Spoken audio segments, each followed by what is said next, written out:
The woman deliberately cut off her own hair, carefully sealed it in a bag, then took out hair dye to change the color of both her hair and eyebrows. After spreading disinfectant on the floor to erase any trace of her presence, she grabbed a hammer and struck herself with brutal force. Every step was calculated to make it seem as though she had vanished and to frame her husband for her murder. 6 months earlier, she had meticulously crafted this plan. First, she maxed out her husband's credit cards, purchasing expensive luxury items and hiding them away to create the illusion that he was drowning in financial ruin. To solidify the narrative of a husband murdering his wife, she took out a hefty life insurance policy, naming him as the beneficiary. She then befriended her pregnant neighbor, confiding in her with fabricated stories of her husband's abuse. When the day of their wedding anniversary arrived, she waited for her husband to leave before staging the crime scene. To ensure her scheme was airtight, she feverishly wrote 300 diary entries, starting from their early romance. She filled them with twisted, harrowing tales, painting her husband as a philandering monster while casting herself as a victim trapped in years of terror. She then baked the diary in the oven, making it appear partially burned, as if her husband had tried but failed to destroy the evidence.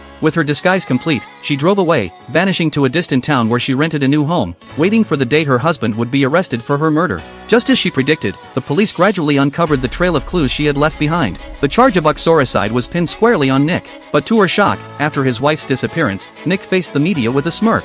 Then, the pregnant neighbor suddenly appeared, clutching her child, and publicly denounced him as a monster who had abused his wife. The bombshell accusation threw the scene into chaos, with reporters swarming in. Nick barely escaped by ducking into a police car. Under interrogation, he insisted he didn't even know the neighbor until officers produced photos of Lisa and the woman, clearly close. Fluorescent testing also revealed large traces of Lisa's blood in the kitchen. Nick stammered that the scene could have been staged, but then the police dropped his maxed-out credit records. And the final blow? The life insurance payout was destined for him.